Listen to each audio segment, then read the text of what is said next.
everyone, welcome back to Let's Talk Physical Media. My name is John. Faith will be joining me for the This or That section of the show and the Q&A part of the show. But for now, we're going to be here just starting the show off like we do every single week with the news. And it was actually a pretty slow week until the very last minute right before I started recording the show. Arrow Video announced their January 2024 releases, and we actually got some pretty big titles, some that I really wasn't expecting. Arrow Video was kind of teasing us with a sword. I saw a lot of people hoping that Excalibur would be coming to 4K Blu-ray, but no, little did we know it was going to be Mr. Arnold Schwarzenegger, and probably the first film that really put him on the map as an actor, and that is Conan the Barbarian and Conan the Destroyer. Both of those are coming to 4K Blu-ray and Blu-ray, and you can also get them in one nice big package called the Conan Chronicles, and that's probably what I'll end up getting. And I was really surprised about this. I did not expect these to be coming to 4K Blu-ray, and I'm actually pretty sure these will translate very well to the 4K format. Now, the one disappointing thing about this, and I've seen some people already talking about it, is that it is a US and Canadian release. It is not being released in Region B. Now, I'm sure that you'll be able to play the 4K Blu-rays in Region B if you want them, but it is a little bit disappointing, and I believe the reasoning is just because of the rights, which brings us to our next Arrow Video announcement, and that is Carrie is coming to 4K, and that's coming just in the UK, and that's because Scream Factory over here in the United States released it on 4K Blu-ray already, and I imagine it's going to be the same exact scam, but I can't confirm that, but that's just my best guess. But this is one thing that does happen a lot. Certain studios release certain things on 4K in other regions, while other studios have the rights somewhere else, and we just saw this week with movies like The Others coming to 4K Blu-ray here in the United States through the Criterion Collection, but the studio who actually did the new scan, Studio Canal, they released it on their own in Region B. So this does happen a lot. Last year, Wolf of Wall Street was released by Arrow Video on 4K for the Region B, while here in the United States we have the Warner Brothers 4K, so it does happen a lot. That's what creates the confusion, but for the most part, stuff isn't region locked on 4K Blu-ray. It does happen, but it's rare, but usually if it's on 4K, you can play it on any player, so at least you can watch this on 4K if you live in a different region. You'll just have to order it through a site that, does imports. My recommendation is Diabolic DVD. I've been getting some great deals through them. They just recently had a sale, and that actually brings me to my other bit of news this week, because other than Arrow Video's announcements, we also, I think, got some confirmation finally on Kindergarten Cop coming to 4K Blu-ray, because on Blu-ray.com, they are listing it for release on January 23rd, 2024, so we're getting all of our 2024 January announcements, so I'm going to take that on face value and say it's more than likely true, and thank God, because I remember they announced this almost a year ago. And actually, it's funny because Matt, who used to be here on the show, I remember he just got Kindergarten Cop on Blu-ray, hadn't even opened it, and then they announced it was coming to 4K, and he figured like 1 or 2 months down the line, and no, it still hasn't come to 4K, so it's cool that we finally got an announcement. It's not an official press release or anything like that, but it's on Blu-ray.com. I imagine they have some sort of source that's letting us know, hey, Kindergarten Cop finally coming to 4K. We just got the announcement that December 12th we're getting Face Off on 4K from Kino. So maybe they're getting their scans in order. That means Lost in Translation, which I thought was going to be out by the end of this year to celebrate its 20th anniversary. But it looks like that scan will probably be done sometime in 2024, which is fine. I'd rather them take their time and give us one of the best looking scans they possibly could than put out some garbage. So I appreciate it. Take your time, no rush. As long as it's coming, it's coming. And then another thing that Matt actually reached out to me about this morning, if you are a member of like the Best Buy Total Tech program where you get all of their exclusive deals and you get stuff a little bit early, they actually had a sale for those members this week, early Black Friday sales, which should give us an idea of what the Black Friday sales from Best Buy are going to look like. And there are some really good deals on 4Ks in there, like Transformers Rise of the Beast, which I absolutely did not like, but a lot of people did, is already on 4K Blu-ray, but you'll be able to get it at this Black Friday price, I'm assuming, at $9.99. Two Guns, which just came to 4K, I think in September, that's going to be $9.99. Top Gun on 4K, which is a steal at $7.99.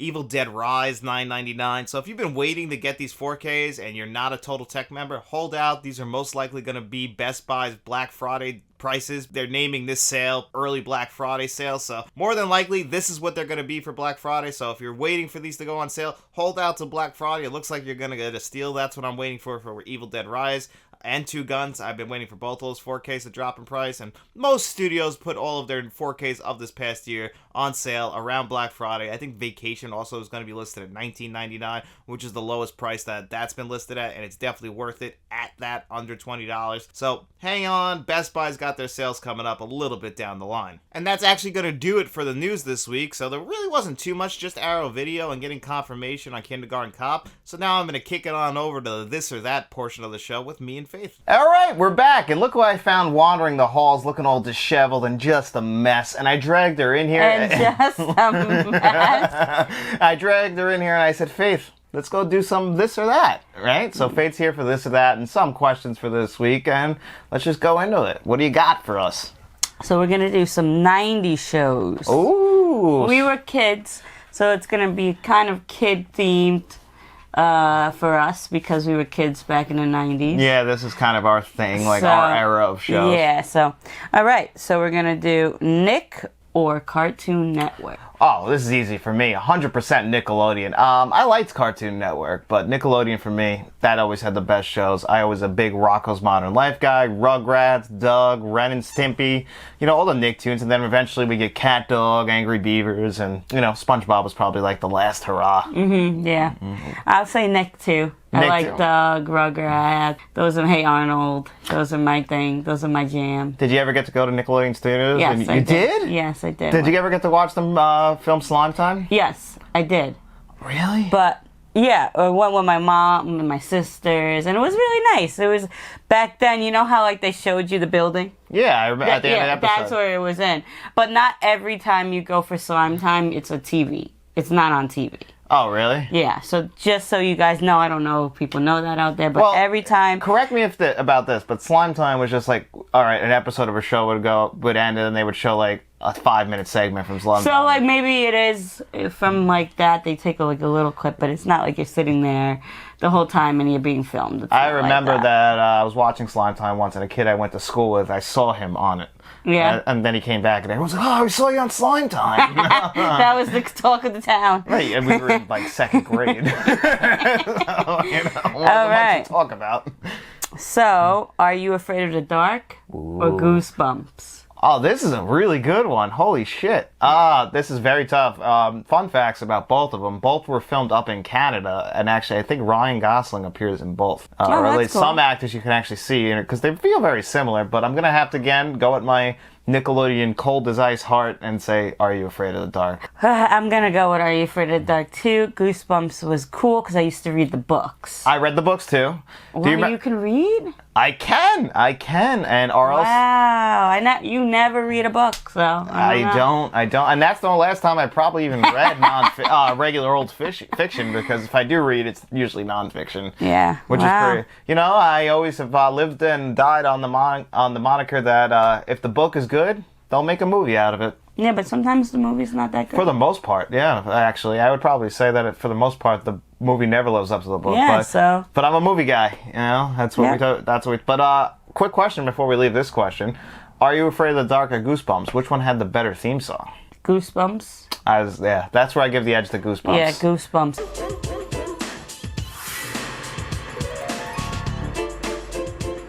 But I do like the idea of the campfire for the Are You Afraid of the Dark. And the stories were never really that scary. But we always thought that they were scary as little kids. They creeped us out as kids. But they weren't the Goosebumps episode, the werewolf episode, honestly, was the scariest thing that ever happened to me in my life. When you were a kid? It scared me more than any movie, anything ever. I watched that episode pretty recently, and I'm telling you, it's still good. Not scary, though. I don't know what the hell was going on with me, but that movie scared the shit out of me. And really, you never really see a werewolf, so it's really stupid. No. All right, the last one. I don't know if you watched. I don't think we ever really talked about this. Legend of the Hidden Temple or Guts? Okay, well, Legend of the Hidden Temple. So, I did watch these, but I would actually put Guts and Legend of the Hidden Temple behind my favorite of all these shows, which was Double Dare. Double Dare was the least of my favorite. Really? I loved Guts. Guts is my least favorite of the three. Guts was awesome because it was like a challenge for kids, and well, so was Double Dare. But no, it was like more like athletic. Yeah, Double Dare would have like almost like a Family Feud style that eventually ended up in those like kind of segments. But Guts and Legend of the Hidden Temple was like pretty much like I think physical show the whole time. Before your time, there was a show around the time where it was like like where Hey Dude. So this is like before your time. Yeah, the Hey Dude, Pete and Pete, those were like Pete a little. Pete, those were before those, me. But Salute Your Shorts. But those Salute Your Shorts. There was a show. Was it called? It was. You sure it wasn't Double Dare? Because Double wasn't. Dare was, I think, the first Nickelodeon game show. No, they were outside. They were. Ooh, I don't even They know. were. I gotta find the name of the show. Hold on. All right. Well, find the name of it. So after some extensive research, we found out it's Wild and Crazy Kids. Yeah. I love that show. It was way before your time. Yeah, I think you were just born. I know. It came out. It started in 1990. I wasn't gracing the earth until 92. Oh, you were in 92. Yeah, I forgot. So, yeah, that was a crazy time for me. So I would watch that. And so the show basically was everyone was on a team. You had different colored teams, and a group of kids from each of those teams would do like relay races. Omar Gooding, Cuba Gooding's brother, was the host. Yeah, I just saw a picture of this guy. It looks just like him. Yeah, it was a fun show. I used to love that show, but again, I was 3. Yeah, so it's a little before you. I mean, I got into like and then eventually Double Dare turned into Double Dare 2000. I don't know if you remember that, but yeah, Double Dare was always my favorite. I was always a Double Dare. I turned into more of a Disney girl. Yeah, you did. By my teen years, like, because they had shows that were really. This is why you still love this freaking nutcase. What's his name from Holes? Shia LaBeouf. Shia LaBeouf, because you loved Even Stevens, right? I actually didn't really like Even Stevens that much. It wasn't my favorite. I liked That's So Raven, Lizzie McGuire, those shows. Like, the only Disney show I ever went out of my way to watch was The Proud Family. Everything else, Proud Family. That was my only one. The rest I kind of avoid. I never was an Even Stevens guy. So I got introduced to Shia LaBeouf in the movie Holes, which I think is a Nicktoons movie. Nickelodeon movie. I love that movie. But Shia LaBeouf is very talented. He's very talented. He's just off his rocker all the time. Yeah, but half these celebrities are. And plus, he was a child celebrity. So yeah, half these people are. He's not bothering anybody right now. At the moment, no, he isn't. You never hear about the guy. No, you don't. You only hear about him losing out on roles, which is a shame because he could probably do some good work. He's very talented. He is a good actor. Did you hear Macaulay Culkin is trying to get back to work? Is he really? Yeah. Well, probably because he sees his brother Kieran Culkin just hitting home run after home run on shows and he like looks Succession. Great. Macaulay? Yeah. Oh, yeah, he does. He looks great. Dad life fits him. Yeah, maybe turned his whole life around. You know who he's married to? Olivia Munn, right? No. No, who's married to? Someone's married to. From the Disney Channel. The Sweet Life. What's her name, right? Yeah, I don't know. I forgot what her name is. No. But yeah, he's married to that girl from Zack and Cody. Oh, okay. That's crazy. Those kids are the same age as me. Who do you think's more successful? One doesn't even work anymore. No, one isn't an actor. He has like his own chef, right? Winery or something. He makes his own wine or something like that. But that's really what happens. Cole Sprouse is the one who's an actor. Okay. But that really is what happens. You make all this money, and then when you're an adult, now you have this money to start whatever business you're really passionate about. That is a good point. Which I think is awesome. Not everybody has good parents. And no, they seem like as far as child actors turned adults, they seem like they're very level-headed, all of them. But a lot of them don't have that around them. Good, good support. Have you ever seen Britney Spears' Instagram? There is not a good support team around her. No, I think there was, and everybody said free Britney. And they freed her. And and there you go. And now she's Michael Myers on Instagram with knives and shit. Oh my god. I'm just scrolling Instagram and there's a nude of Britney Spears. I'm like, what is happening? World's a crazy place, guys. All right. But that was it. All right. That was a good this or that. Some good. Yeah, I just wanted to do a little throwback, Appreciate that. And before we get into the Q&A portion, we just wanted to make a quick announcement just because we haven't talked about it on the channel yet as a group, or just Faith and I, and you guys, but we turned on channel memberships now. So if you guys want to join, we have 3 tiers that you can join. We have Friends of the Show, which is $2.99. And, you kind of just, basically you're just a friend of the show. You get your name in the end credits, so you'll always see your name at the very end of these videos.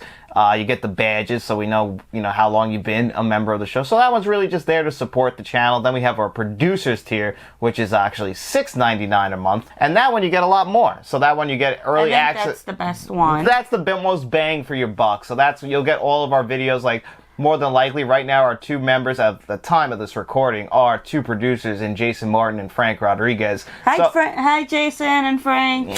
Faith says hi. And so basically, I usually film and edit this video and I'm done with it by about Saturday afternoon. So when I finish it, I schedule it to go up. But those people will now get it the second the video's done, and you'll have early access to it.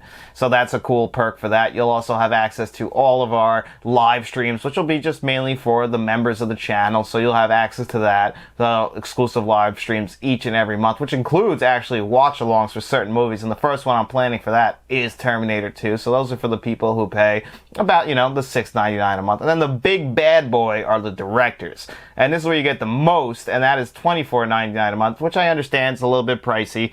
YouTube kind of locked us in at the prices at least for a month, so eventually maybe we will add a 4th tier, so we don't really know. But this one, you get to actually have your choice of a video review each and every month. Now, that doesn't include the people who I already promised that I'm going to do some reviews for here on the channel, so I have 4 actually scheduled for November. Mm-hmm. But for everybody else, that's eventually that tier. You'll have your own choice of review. And I was thinking that maybe you can even send me in like a clip of yourself telling me why you love that movie so much. And I'll edit that into the video also. That's awesome. So that was an idea I was kicking around. You'll also be able to have like a private chat with me so we can just talk movies for like 20 minutes or a half hour each month. So, and then those people also get exclusive polls, really just help. That's why they're called the directors. They help the videos on the channel, and you'll always have your name in the opening credits of the videos around mine, and you get exclusive shout outs like the $6.99 tier people do as well. So that I think is obviously the best, but I understand that one's a little bit pricey, and it's just really just to keep the channel going, guys. So it's not really any pressure. So if you're just watching the videos, the best way to help us is still just to like and subscribe. But if you really love what we do here,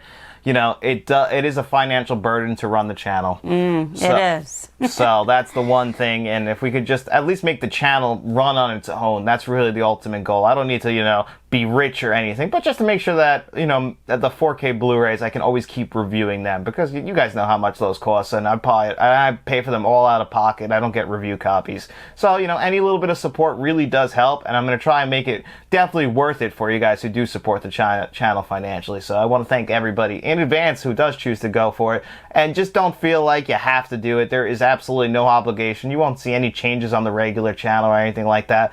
But, the more money we bring in, the more stuff we can review, and the higher quality the videos get. So it's just another step in the direction of the channel. Yep. So thank you, whoever does decide to join. He really appreciates it. I really do. We're trying to branch into other things too. I have a funny thing that I want us to kind of do. Yeah. I don't know if we'll, because we do have a TikTok, and we're going to start trying to play around with that. Maybe do a little bit more comedy skits on there. But if you guys aren't subscribed to the Let's Talk Entertainment Media TikTok, you can actually see like shortened versions of our regular channel reviews there. Not the full thing. The full things are on YouTube, but you get like a 3-minute version and some exclusive ranking lists, in the short window. But we want to add some comedy stuff. We want to do because John is very funny. He doesn't really show his whole personality on camera because he wants to really keep it professional. Mm-hmm. But he's really down for anything. That's just how his personality is. So I was fully committed to doing this show shirtless from the beginning,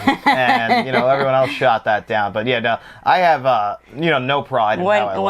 When you think of John's inspirations, it's Jim Carrey, Will Ferrell, like very dramatic and funny, very outgoing comedy. I would I almost like human cartoon characters. Yeah, that is literally what John is. He has really deep conversations, but he also has a very funny part of him that I think he needs to show more, and I think we're gonna do it. Actually, one of the questions is from Luna Moth, and they always send in questions, and their answers to any of their questions are always comedy related, which is always cool for me because I don't get too many people who I get to talk comedy with, and I'm a huge fan of comedy. We're both huge fans of stand-up too. One of our love languages. Yeah. Exactly. No, me and Faith have the same sense of humor. It's just like why we went and saw Always Sunny. To a point. To a point, yeah. There's some dry stuff, I'll admit, that I like. And, there's some stupid stuff that I see that you like. But for the most part, our comedy is about the same. We laugh at the same shit. Some of it can be a little dark. You gotta admit. Yours is dark. Yeah. I might go a little darker than you. Yeah. Yeah, I'm the kind of guy. And sometimes I'm like, what? What was the song with I'm the kind of guy who laughs? Oh, it's the Bare Naked Funeral. I'm the kind of guy who laughs at her funeral. I just make a joke out of everything. And that's why when I die, and I'll make sure you guys will honor this too, make sure no one's sad. Let's make a joke out of it. You know, I want to get stuffed. I want to get propped up at the front. I think it's going to be a real funny time for everyone. You can't. But anyway, that's the end of the business talk here. So let's move on to the Q&A portion of the show. This is actually a fun one for you because you probably have a million. And this is from Movies I Watch 812. And he wrote, what's your favorite guilty pleasure movie? Guilty pleasure. So, like, what's a movie that's, like, so bad, but you just absolutely love it? You go first. I want to think. Okay, well, I actually have a few guilty pleasure movies. Like, for instance, I grew up with the Look Who's Talking franchise. I've been actually kicking around the idea of making a video about these. These movies, from my understanding from other people, is these movies are really bad. But I absolutely love them. I grew up watching them. You know, it's the first time I ever heard a Talking Head song, like it was in that movie. But Kirstie Alley, John Travolta, like, this is how I got introduced to these people. Bruce Willis doing the voice of Mikey. Love those movies. I know they're bad movies. You know, there's Look Who's Talking jokes about John Travolta. They always say, you know, John Travolta only did the Look Who's Talking movies in the 80s, and that's why Pulp Fiction saved his career. It's because he was he was at the bottom of the barrel at that point. But I don't care. I love the Look Who's Talking movies. All right, so Save the Last Dance. What the hell is that? You've never seen Save the Last Dance? Oh, my God. Oh, my God. So, it's with Julia Stiles. Okay. And her mom, she's a ballet dancer. Her mom gets in a car accident. I don't want to give the whole movie away. Her mom gets in a car accident, dies on her way to her audition for Juilliard. Yeah. Did she get in? Huh? She didn't get in because she fell or something like that. But and then as she's waiting for her mom to come pick her up, she never showed up. The cops come and say, "Oh, your mom's died." So it's just fucking horrible. What a tragedy, yeah. And then so now she has to move to Chicago, the south side of Chicago. She's white, obviously it's Jewish stuff. And so it's a bunch of minorities. It's an area that she does not fit in. And it's a love story between a black guy and her. And, you know, people saying, oh, you shouldn't be with her or because you're black and she's white. And, you know. Like Bronx Tale almost. Yeah, but it's just ridiculous. They're like, I love the movie. I can actually go in there and watch it right now. But the dance moves are like, come on, dude. Like the dance moves and like back then and I think it came early 2000s. We thought she was killing it. Like, we thought that she was killing the dance moves, and they were literally the worst. Yeah. Literally the worst.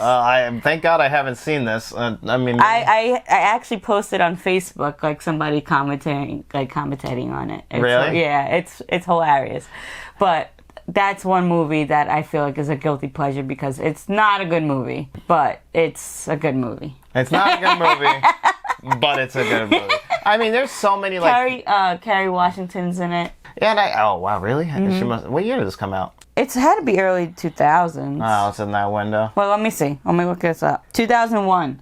Really? Yeah. Wouldn't have picked that. Wouldn't have thought that. And there's like, so she had like Carrie Washington's character had a baby, and then Julia Stiles is like, oh, whose baby is that? And she's like, my grandma. It's like, who do you think it is? Like, because they're in high school. Oh, yeah. So it's just like a culture difference, you know? It's just like very different, and like, but the dance moves really, really killed it. Like, now watching back then, you're like, oh, this was such a cool... Yeah. But you know, but you still love it. And Cheetah Girls too. Cheetah Girls is so corny, but I love Cheetah Girls. I'll give a quick spooky season recommendation. That's a very bad movie, and that's the Freddy's Dead, the Final Nightmare movie. That movie is horrible. I love it. I watch it every year. That movie is horrible. I love it. I watch it every year. It is stupid. It's really just basically a full-blown comedy. Throws out any lore or continuity, but if you want to see just everybody overacting, and Yapia Koto pops up in there. Ugh, I love that movie.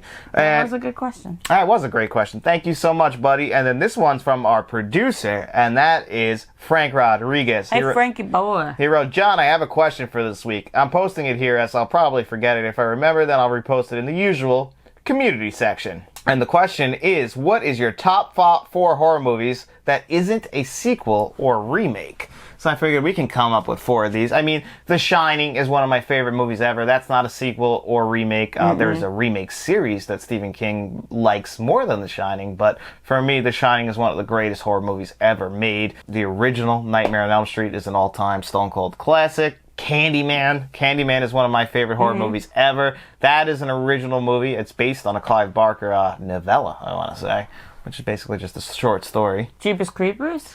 Jeepers Creepers counts. I think that's the first. It started a franchise, and I haven't seen the last 2, but I've heard they're horrible. No, yeah, I only watched the first. That's it. You don't like the second one?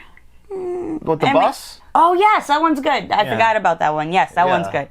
But I like the first one. The first one's a classic. Is that like what he meant? Yeah, he said that as long as they're not a remake or a sequel, so if he would have said like The Omen 2006, which I think is a bad movie, like, that wouldn't count. But if you said the original Omen, now that counts, because the original Omen is a classic. Okay. There's just so many, there's so many sequels I love. Like, my favorite Dawn of the Dead movies is Dawn of the Dead, but, that's a sequel to Night of the Living Dead, so that wouldn't count. There's so many great ones, but that was a great question. Frank, thank you so much, buddy. And this one is from Rick, who you know Rick, old handsome Rick, and he wrote, what was the first music CD John ever received/purchased? I know what it is. Smash Mouth. It was Smash Mouth Astro Lounge. Yes. R.I.P. Yes. He just recently passed away, the lead singer, yeah, sadly. Yeah, I can't believe you remember that. Yep. I guess that was what, like 97, 98, 99 area? Yeah, I bought Astro Lounge mainly because of, obviously, the classic song, All-Star. Hey now, you're an all-star. Get your game on, go play. But the rest of the album was great, too. So that was the first one I ever got. What was your first album? Ace of Base. Oh, Ace of Base? That was the first CD you ever got? Well, my mom kind of got it from me and my sister. You guys had to share it? Yeah, but it was ours. And then as I got older, like 13, 14, I got Kiss of Death by Jadakiss. Weird.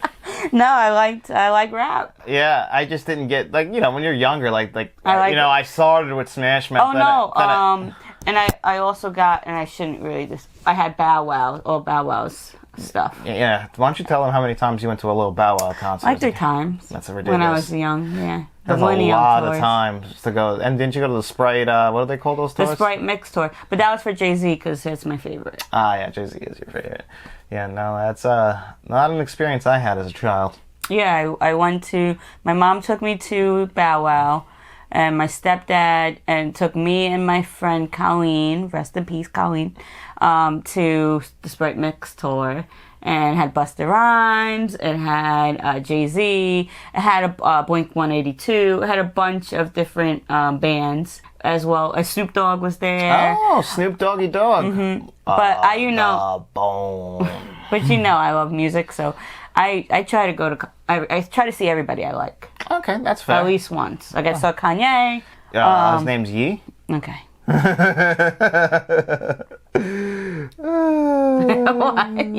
He's such an ass. Why? That is his name. And these are some questions that Fate's not going to answer with me, just because they're a little bit more focused at me. So this one comes from Luna Moth, longtime friend of the channel.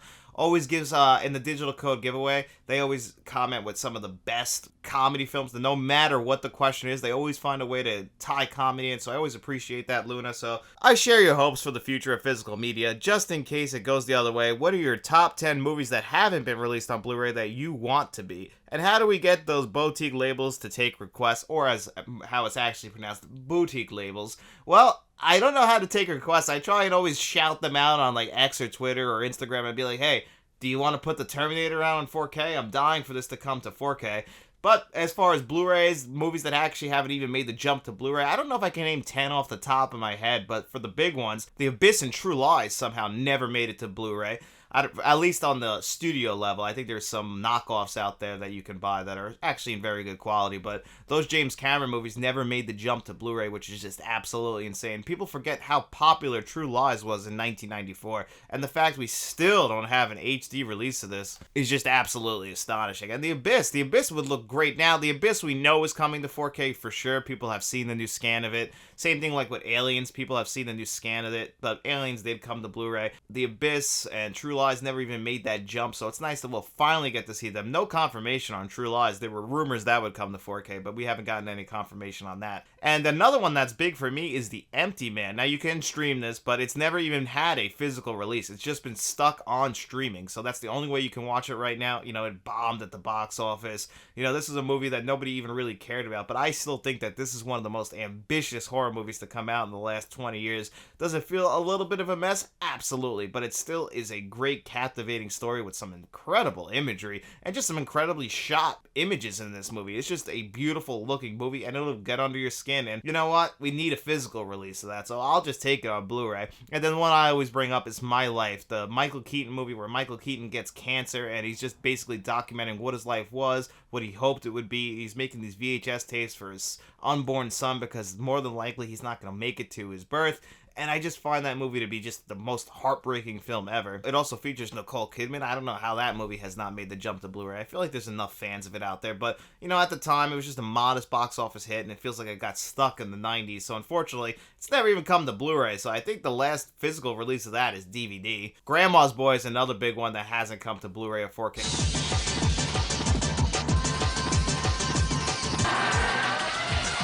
What does high score mean? New high score, is that bad? Again, this is crazy because it actually made most of its money when it was released in Blockbuster at Hollywood Video. You know, it was a bomb at the box office, but eventually when it got released physically, that's where that movie started to really make money. And other Happy Madison movies have been released on Blu-ray, like Strange Wilderness, but for some reason we haven't gotten the one that's probably the most popular in Grandma's Boy on Blu-ray. So I don't know why that one's been stuck in limbo. And speaking of movies being stuck in limbo because they're Happy Madison films, I think both of the Deuce Bigalow movies, Deuce Bigalow Male Gigolo and Deuce Bigalow European Gigolo, also have never come to Blu-ray. Now, those movies are stupid as hell, but I'm not going to lie to you guys, I do get some good laughs out of them, especially in the second one with Eddie Griffin. Those movies have also just never come to Blu-ray. I have no idea why, but it's just never happened. Those are the movies that off the top of my head that I would really like to at least get a Blu-ray release. A 4K release might be asking a lot. Like, there's plenty of them out there. Like, I want Amadeus, the Terminator to really come to 4K. I think those would be great on the 4K format. Terminator's my favorite film ever, so of course I want that. Chinatown's one I want on 4K really bad. There's rumors that next year we'll finally get that release, and I really hope so, because that's another movie that's just shot gorgeously in California, and it would just translate so well with some new HDR, Adobe Vision on it. I'm dreaming. I would love the Criterion Collection to release that. That's never gonna happen, but you know what? I can put my head on the pillow at night and just hope that it eventually comes to 4K from the Criterion Collection. I know my dreams don't come true, but that's why they're dreams. So that was a great question, Luna. Thank you so much. And this is a video game question from Kevin L. And he asked, how would you rank the following video game franchises? Call of Duty, Halo, Gears of War, God of War, Assassin's Creed, Uncharted, Mortal Kombat, Crash Bandicoot, Spyro the Dragon, Final Fantasy, and Grand Theft Auto. Well, at number one at this point, Resident Evil is my favorite of all time, but since that's not on my list, I'm going to go to my second favorite franchise of all time, and that's the Halo franchise. The first 3 Halo games are some of the best made first-person shooters. They also have a ton of nostalgia tied into them for me. You know, that's what made me buy an Xbox. I remember staying home from school for both Halo 2 and Halo 3 and just basically not sleeping for 24 hours. Halo 2 introduced me to Xbox Live. I mean, it really was a huge part of my life until like 2010. Now the franchise, once 343 Studios took over, after Bungie, it kind of became a whole different thing, and it's kind of really been, I would say, disappointing for the most part. I thought Halo Reach was a good game, but it didn't have the lasting power that a lot of us had hoped for. I enjoyed it for those first couple of months, kind of felt like I was getting those old Halo feelings back. I was playing with Matt, playing with my brothers. We were really enjoying ourselves, and then it just kind of went away. So I kind of feel like the Halo franchise has kind of really dipped since then. And then at number 2, I'm going to put the Grand Theft Auto franchise, another one that has real deep ties for me. I even remember the Grand Theft Autos before Grand Theft Auto 3 came out. Wasn't impressed with them, by the way. But once Grand Theft Auto 3 came out, I got that as a Christmas gift. That was one of my first 2 PlayStation 2 games. I got that Christmas in 2001. That's when I got my PS2. I got it with NASCAR Thunder 2002 and Grand Theft Auto 3. And that just changed the game. That became one of the greatest games I ever played. And then the next year, they outdid themselves, in my personal opinion, for the best Grand Theft Auto game of all time in Grand Theft Auto Vice City. And then San Andreas is another home run. And then the series series kind of gets a little shaky with Grand Theft Auto 4, but I really like Grand Theft Auto 4. And then the last in the franchise that came out now over 10 years ago, Grand Theft Auto 5, that spanned 3 generations, and from the look of it, we're going to probably go another generation, so that's the last one. But Grand Theft Auto 5 is a monster. It's still a great game, no matter any way you spin it. Even though we haven't gotten a sequel to it in so long, Grand Theft Auto 5, to have that staying power, that's what Halo wanted.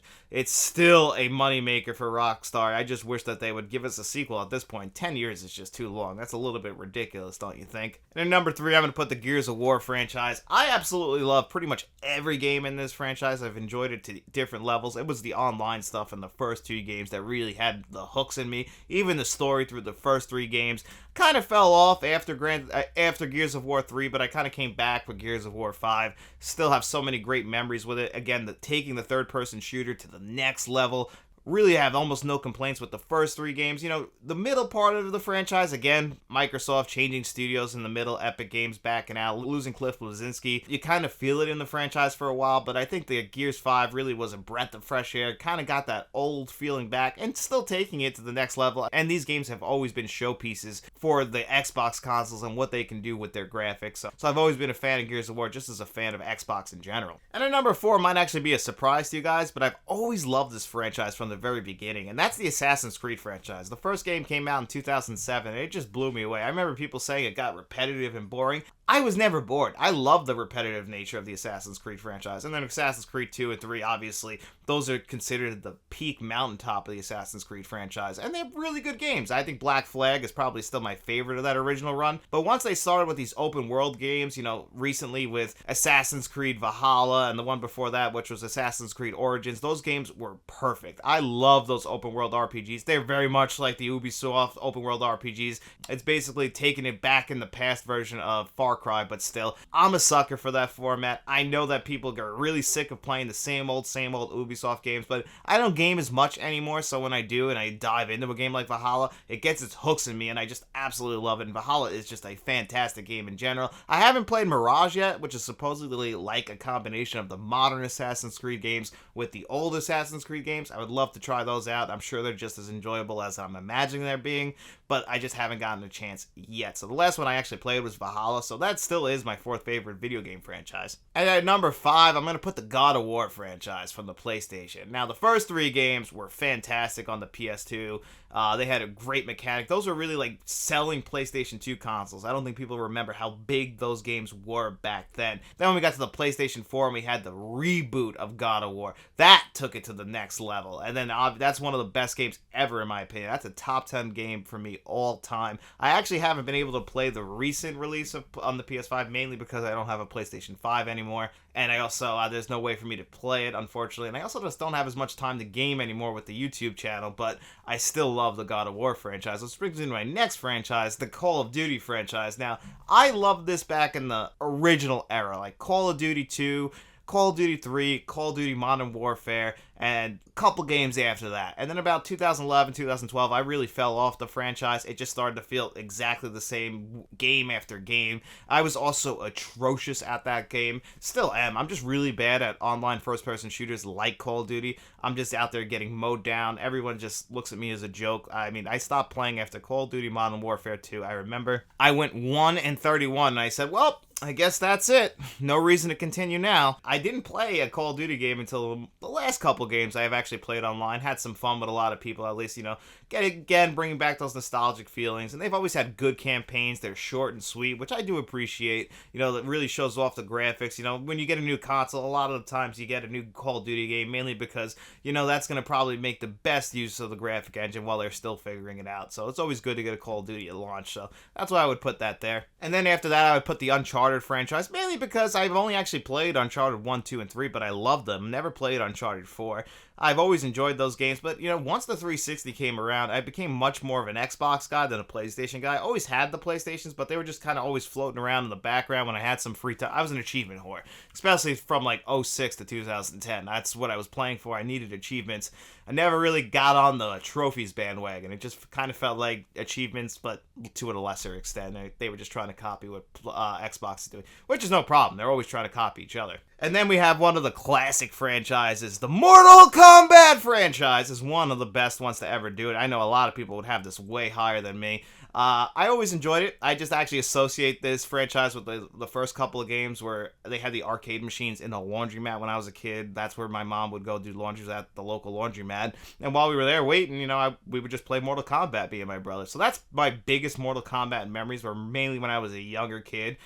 It was on the Super Nintendo and the Genesis, but I always just played it on the arcade machine. I don't even think I ever owned it on that. I didn't own a Mortal Kombat game until PlayStation 2 era, I want to say, and then I still go back and play them a little bit now. I actually kind of prefer the more recent movie over any of the games, but that's obviously personal preference. And that brings me to my next one, which is the Final Fantasy franchise. I've always enjoyed these when I play them. They're just such a commitment, and I've just never really had the patience to commit to a full-blown JRPG like these. I've played a few. I really enjoyed them.